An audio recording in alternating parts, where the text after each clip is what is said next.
What makes the achievement of emotional sobriety so difficult is the habits we have, the patterns we have in our behavior, the habitual ways that we've come to think about things. We have to really become aware of those things in order to challenge them, because the consciousness that has created a lot of the problems in our life cannot solve it, cannot change things. So what happens is the first step is waking up.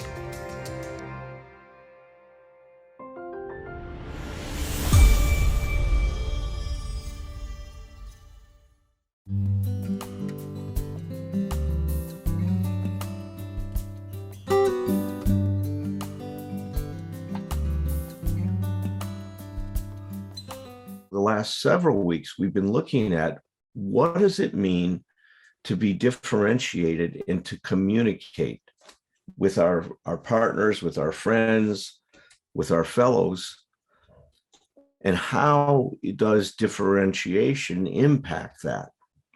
And I love to remind everyone that when we're differentiated, we learn how to act for ourselves. We learn how to stand up for ourselves, take care of ourselves without impinging on the right of others. Our relationship becomes what Martin Buber described as an I to thou relationship. You are as important as I am, no more and no less. And that's what true respect is about. Because if you're as important as me, then I will respect our differences. I will not demand you to think about things the way I think about them. I will not expect you to look at the situation in the same way I do.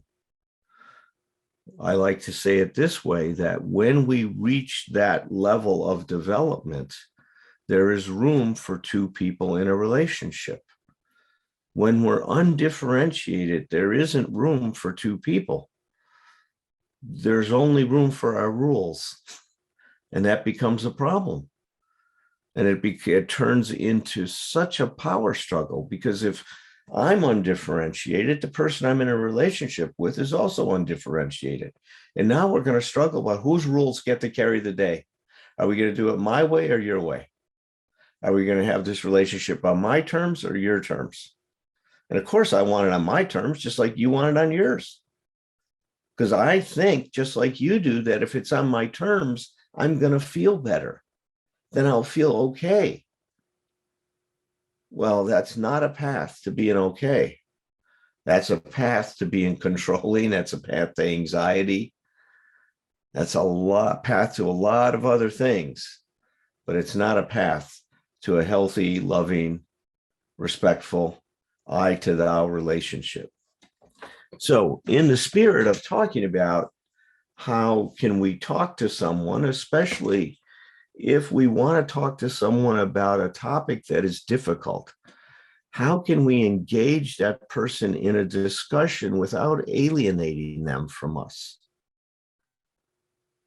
How can we talk about things that we don't like, that we're upset about or concerned about, that are bothering us, without getting the other person defensive and blaming them and polarizing? Because as soon as the relationship becomes polarized, I've lost connection with the other person.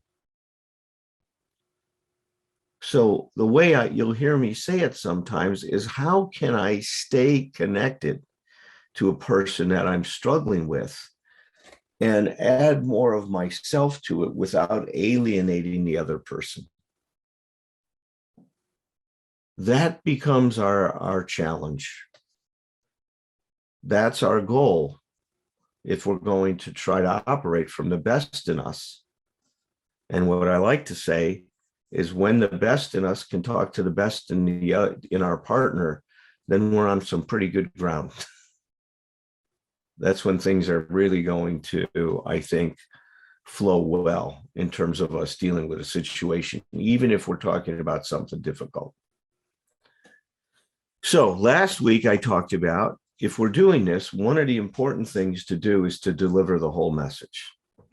And what does that mean? Well, it means to talk about all the different parts of me that are weighing in, contributing to the conversation. And it might be as simple as, hey, I want to talk to you about something, and I don't want to alienate you, but I'm afraid I will. I'm not very good at this. I know that this is, new ground for me to be able to talk to you in this way. And I just want to share that with you, that I might screw this up. And if, you can find some way to be patient with me, or if I'm, saying something that's putting you off, let me know about it in some way, and I'll do my best to step back and try to find a way to say it to you in a different way that doesn't alienate you. See, sometimes that bringing that part of myself to the discussion can be very, very helpful. Well, as we've been doing this, I've been inviting you to send Thom and I different comments and different situations that you're in. The first couple I talked about was Franklin and Vera, and it was a clinical example from a book I was reading. And we talked about what was going on with Franklin and Vera and how their undifferentiation had showed up in their trying to repair things and making the situation worse, as it always does. And then we talked last week about a situation where someone was anxious about the financial situation with her husband and did not know how to approach him. Well, tonight, Danna has brought up a subject that she emailed me about, and I sent back to her and I said, well, I can either talk about it anonymously, or I can invite you in and join me. And magically you appear. Look at that. Well, good evening. It is magic. It is, man. Thom, I'm considering Thom another magician in my life. Thom Rutledge is, Thom Potash is, and also Thom, my sponsor, is a magician. So now I have 3 magicians. Well, thanks for being willing to share this with everybody, because I thought you describing this would probably be better than me describing it. So could you kind of give us a description of what happened that you wrote to me about, Danna? I have to give a little history on it, and that is that 2 of my grandkids' mother, who is my son's ex, there's been alcohol and drugs involved, but when they separated, she had a boyfriend, and when she'd take the kids, they were always treated second, and lo and behold, there was violence. And, my grandson comes to me and says, oh yeah, there was a knife in the wall and there was a broken dresser. And I'm like, okay, that's not okay. That's not okay. And so, I kind of kept my eyes and ears close to the situation. And she went through some changes. She eventually obviously broke up with this guy and decided she needed to start working on herself, and didn't have a boyfriend and for a long time. And she was starting to take the kids when she said she would, like every other week they're supposed to be taking them. And a couple months ago, she got a boyfriend again. And now they're being dropped at their dad's intermittently, impulsively, whenever she wants to go do something. And I see on Facebook that she went to Lake Havasu last weekend, all these kids around her, but her kids are with her dad and me. They happen to be with me yesterday and the day before, a couple days before, but this last weekend she was at Lake Havasu. And anyway, so what I did, I had my 1.5-year-old granddaughter. Okay, let me ask you, so what do you experience with that? Like, what is your reaction to all of that? What's happening? So what does that all mean to you? because it happens so often, it means to me that her love life is above the importance of her kids. That's what it tells me. And then, that's what I interpreted. All right. And then what happens for you with that? Then what does that mean to you? When you see her as being selfish and putting her children second? Not fair to the kids. What does it do to me? So it hurts me.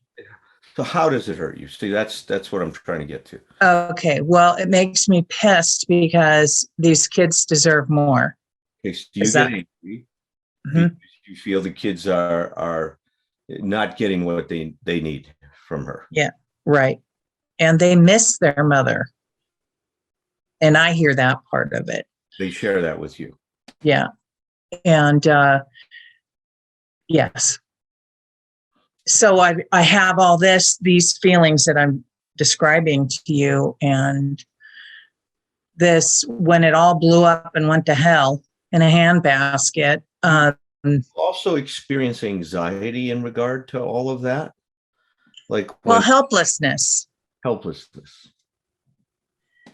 You don't identify any anxiety per se, just more the anger, you get mad about it, and then you feel also helpless.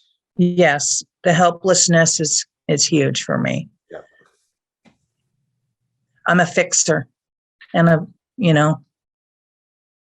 so you want me to continue, or did you have something else? No, go ahead. I just wanted so this particular weekend I had my son and his wife were going to go on just an adult weekend. And so they had asked us a month in advance if we would watch the 1.5-year-old. And we said yes. And it's very high energy, as you know, and you have to watch their every move. And so my husband and my mother-in-law and I were kind of tag teaming, and I decided that I would take her to the pool and my grandson. And oh, by the way, he had been shoved off to his friend's house, and because their mother had gone away for the weekend, and this is prior to the Havasu. And she'd gone away and didn't clearly state that where he would be for 2 days, right? So I decided to take him and his friend to the pool, to the public pool. And that was for a couple hours. And then I started getting texts from the woman his friend's mom about when are you going to have him back? He's going to his dad's. And I said, well, where is my grandson going to go? And she says, I have no idea. I wasn't told I was supposed to keep him. And so now I'm just pissed. I call his sister. His sister was left alone. His 13-year-old sister was left alone with her girlfriends in the apartment all weekend. And I'm just like getting madder and madder and madder because me as an addict, I didn't start drinking till later in life, when the bolts popped out of my neck was in my 20s. But I know that issues start at the age of 13. And so now I'm anxious. Now I am worried. And she told me not to come over because we were tired, and I was up late, and I'm thinking, okay, well, now I'm curious. What are you up to? Right. So I've got that on one side of my head. And then I've got, what am I going to do with this grandson of mine? I've already got the 1.5-year-old. So he ended up staying with me. The next day on Sunday, everybody's supposed to come get their kids in theory. And so I texted both the sets of parents, and I said, what time can I expect you? Didn't get a response from the ex-daughter-in-law. I got a response from my current daughter-in-law, and she said, we just left, give us an hour and a half. And so I know I have a ballpark, right? I have a ballpark time. And I didn't get a response. And I said, what about you, ex-daughter-in-law? And she says, just send him with his dad. I said, but is it his turn? All of a sudden I'm in the middle of it and I'm starting to get into both sides of the coin where I shouldn't be. And then pause just 1 second. So you recognize that you put yourself right in the middle of that. Yeah. You know what happened that you moved in the middle so quickly? Do you know what you were experiencing at that moment? Well, yeah, there was some anxiety. I was ready to rip her a new hole in her head. So you're anxious and you were mad at her for her abdication of any responsibility. That's exactly what it was. She is not being responsible in any way. Yes. And that is not the first time, though, that she's needed responsibility. No, and I really, really tried in my response. Okay, but just slow down just a little. Yeah. So it is curious, though, isn't it, that you're still acting like somehow it should be different. Yeah. Yeah. You wouldn't be getting mad about it if you accepted that this is, unfortunately, I'm not saying it's a good thing in any way, but it is very, very typical in terms of how she functions. You just described the most recent example of her going to Lake Havasu and abdicating more responsibility. So your ex-daughter-in-law has a history that you're aware of being quite flaky and irresponsible with the kid, with both of her kids, right? She has a 13-year-old and how old is your grandson? 10. 13-year-old and a 10-year-old. So, what is it, do you think, that happens to you that you keep thinking she's going to be different? I guess I feel like I need to say something to fix her. Oh boy, how's that working? He's jumping right up for that, isn't he? God, hey, how am I doing? She's calling you and asking you for advice and say, hey, can it's not happening, is it? No.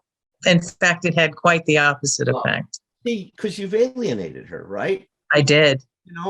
I mean, I can hear it already coming. I mean, I know the rest of the story, but even before I knew the rest of the story, I knew this wasn't going to have a good ending. Well, I have since. Yeah. So, but what happened? Tell me what happened at that point, and then you can tell me what happened since. Well, at that point, I said, look, every time you get a boyfriend, the kids take second. And for crying out loud, you left your 13-year-old at home. And I really was trying to be careful with my words. Yes. And not offensive with my words, but that did not work. First sentence out of your mouth kind of crashed that hope and dream. I mean, my goodness, right? I mean, oh God. I know. And I look back, of course, my husband was giving me crap. Why are you doing this crap over text? I mean, for starters. This train wreck happening right before his very eyes. He did. Saying, what the and hell he's on the train? It was a train wreck, and he was not happy with his wife at that time. But the repercussions it took that happened because she turns around and yells at the kids. Yeah. What are you telling Grandma? Oh yeah, now they're gonna get a bunch of flack because they have betrayed her. That's right. Shared, this information with you, and you're now giving her a bunch of flack. Yeah. Bingo. Yeah. So yeah, again, I was trying to be real careful with my words, but I'll tell you, it just backfired on me. Well, it does though. See, and I want to help you see what happens and the point where it turns, right? Because see, there's a critical moment in what you just said that was either going to take what you did down one path or down the other. You hit this fork in the road. One path was going to lead you to hell, the other to heaven. And unfortunately, you went right instead of going left. But I don't think that you did that with an awareness of what I'm going to talk about. So that's why we're talking about it, right? See, this is what's so important is I want everybody that's listening to our discussion, first of all, I hope nobody judges you, because every one of us has done what you've done. So there's nobody here that hasn't, gone to pick up a glass of water and knocked it off the table. I mean, that our spastic behavior is evident in, and if we're honest with ourselves, for every person that's in this video call today, right? But here's the point. See, there was a tremendous amount of anxiety in you. And the anxiety is you've put yourself in your grandchildren's shoes and started to feel their abandonment. I'm the 58-year-old person with that abandonment. I know where it goes, right? So see, but if you don't have an awareness of what's going to happen when that gets activated in you, because when that gets activated in you, then everything you're going to do is to take away your pain. Okay. See, we get mobilized to try to get back to that homeostasis, right? To feeling okay. I want to feel okay. So how am I going to feel okay? Well, I'm going to fucking straighten that bitch out finally for once and all. And I'm going to show her how fucked up she is. And she's going to realize it and she'll never do this again. Not the case. Well, it doesn't work that way. We don't work that way. None of us work that way. It's not, we aren't going to be able to get to do what I've been talking about, right? To hold on to ourselves, to act on our behalf without impinging on the right of others until we get in touch with what's going on. So see, had you had that moment and said, oh my God, I am feeling a lot of energy around this thing. Now, it's not because I expected her to be different, because I don't. I know she does this stuff. She's done this many times before. This is not a new song. This is not a new tune. It's been played many times. So it's not like I'm shocked by this, but something is touching me very deep inside.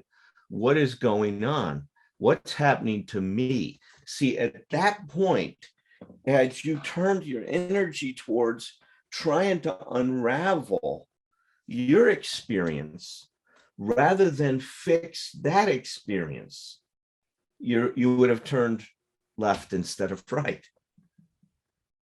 But as soon as I externalize it, you follow me? And I think I'm going to fix myself by fixing them, I'm lost. I'm on that road, with all good intentions. Look, not one thing you did was with a bad intention. You follow me? I do. But it was self-serving. Yeah. See, and that's the thing. So now you're mad at her for being self-serving. You're trying to deal with it by being self-serving, and it's not going to work that way. See, if let's say I was Jiminy Cricket and I was on your shoulder, and this is going down and I'm talking to you and I'm grabbing your ear like Jiminy grabbed, was it Pinocchio? Pinocchio. Yeah. And I would say to you, hold on, let's pause a minute. Let's go get him, my grandson, because he needs to be over here since he can't stay over there. And let's try to understand what our strong reaction is here. Let's see if we can figure out what's going on. And let's think about the best way to respond to this that could be part of a solution and not create a problem. So here's some of the considerations you might have had. You might have done something like talk to your grandson and said, God, did you understand what was happening today with mom, that you were going to be staying at your friend's? Did you think the plans were made? And he might have said, no. I would suggest something. When mom goes ahead with this, say to mom in the future, hey, mom, have you talked to them about it yet? I want to make sure all the plans are in place. So now we start to teach him how to cope with the situation he's in so that he can be proactive and not get himself put in a situation like that. Okay. That makes perfect sense. And I did talk to him a little bit, but it was. But not throwing his mother. See, I'm not throwing. I wasn't throwing his mother. I was telling him about how mad I was. I know, but that he didn't doesn't have. go. But see, then he's gonna you're throwing her under the bus. When you get mad and you're talking to him about it, he knows you're mad at her. She's done something wrong. When I'm talking to him about this, I'm saying, oh, mom's the way it is. That's unfortunate. It's not a, but unfortunately it is your reality. And now we need to figure out how to best deal with that. Okay. I like it. So, and he is definitely open to that as well. Okay. Make sure his schedule is. Well, that he can start to act on his own behalf and make sure things are put in place for him so that he's not, neglected and his needs are not being met. So we start now early. This is called, being an emotional coach to your grandson. You're starting to teach him how to deal with his feelings, which helps you deal with some of your energy, but by not polarizing yourself with his mom.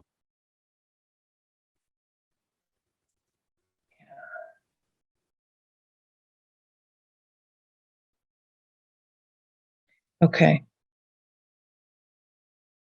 All right. I like it. Well, let me and it's doable. It is doable. And I'm going to say, I might want to say more to you about it. There's other things we can say, but I want to invite Roger in and Thom in and see if they want to add to this, and then we'll open it up. And I'm not going to ask people to give you feedback, because we don't give feedback that way by giving you advice. It's if you're going to come in and share today, I want you to share what this meant for you. I don't want you to give her any advice. I don't want you to analyze her. She's put herself out there. That boundary needs to be a hot boundary, but please let me know what this meant to you and how it touched you, and if it had some relevance to your life and what's going on. Roger and Thom, welcome, gentlemen. Hey. Thank you. Hi, Danna. How you doing, Raj? Good. Thom, anything that comes to mind for you? I would just reinforce one thing that you got to, Alan, with that was the idea that we skip it a little bit. We get caught up in the story, and you got to the place where it was about understanding what was going on with yourself. And we need, when we're distressed like that, we need to seek support for ourselves. And the thing I want to add to that is, one of the things that this is true in my life for sure, and still can be today, but I think probably most people in this room can identify with it, is it's a really important Post-it note to have in your, printed in your brain, if not all around your house, that the way to get support in times like this is not just getting people to agree with you. It's like, it's to go deeper than that. And that's kind of what you were asking some questions about, Alan, and you got to it very, very quickly, Danna, with the abandonment stuff. It's like, that tells you right where your own growing edge is. It's because whenever we're in abandonment, it's, I always tell my clients, adults, we're going to reserve abandonment for children, and we'll feel abandoned, but when we're feeling abandoned, then that means we're abandoning our inner child. And so what we need to help. And a lot of times when I'm abandoning my inner child, I need, I'm like a single parent. I need somebody to step in and kind of help me out with the parenting. So just somebody to be there, to connect and be there for me and that kind of thing. But it's like, I just want to validate for you too. What you're talking about is complicated as hell, and it's I think pretty close to impossible not to have a lot of those reflex feelings. And you're very and really a kind. You're not only brave, but you're kind to share tonight, so that the rest of us can learn. Thank you. I will tell you that I needed to put that energy somewhere. Yeah. And looking back, I needed to put that energy somewhere, and she was it. Yeah. The only thing I would add, it's funny for me, imaging Jiminy Cricket is that parent that you would need to help parent you, Thom. But that I look for Jiminy regularly on my shoulder. But what I know for myself, Danna, is that when I get triggered, right, when my own issues get activated, man, do my rules for other people ever come charging forward, right? Man, does my need to control other people ever come charging forward? And so, and I want to double what Thom and Alan both said. Thank you so much for your courage and your willingness to bring this forward, because I can relate in terms of my son and protectiveness I feel toward him. So I think the key thing that I would just repeat that Alan said is when I'm getting activated, especially if I know I tend to really project outward at that point. I really tend to what we call externalize at that point. If I know that's my tendency, it becomes so important for me. And I'm 72 and still practicing it because I don't have it down. It's like, wait a second, there's that externalizing thing starting to happen again. I'm wanting to go after her, right? And make everything right. And it's like, that's my cue. That's my cue. I got to slow myself down if I can, ask for help doing that if I need it, and look at myself right now before I say anything to her. But it's about knowing my patterns, right? Knowing my tendencies. And believe me, I swing back and forth. Sometimes I can withdraw very strongly and go into depression too. But other times I'll externalize and get all concerned. I won't usually do it aggressively because I'm sneakier than that. Okay. But I'll try to manipulate or control the other person's behavior in other ways other than just aggression. But it's the same focus. My focus is out there instead of inside myself. So that's all I would add to it. Yeah, I feel myself get a little spiteful at times, Well, I get more than a little, but well, I see it in my grandkids, and I'm like, oh no, you can't. Yeah, well, they emulate what they see and what they hear, right? Not just what they're told about how to be.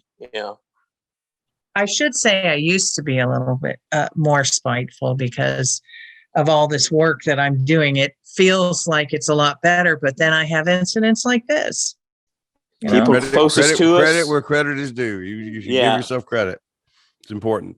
I hear a lot of people criticize the 12 steps that they're old-fashioned. I can understand that criticism. They were written back in 1935. Some people that are agnostic have difficulty with the word God used in the steps. For me, I look at the process that's involved, the forces that the 12 steps generate are so powerful that I think they're ageless. There's this interesting phenomena that happens when you work the steps. They create a charge and then a discharge. The first step, we're powerless. Our life has become unmanageable. It creates this charge. We're in big trouble and we don't know what to do. And then step 2 comes along and it says we have hope. That charge, that existential crisis that we have is resolved. What's happening here is parallel to life. We charge ourselves when we breathe in. When we exhale, we discharge. That's the rhythm of life. And the way I love to think about the 12 steps, it's helping us get connected to the rhythm of life so we can learn how to show up in a good way.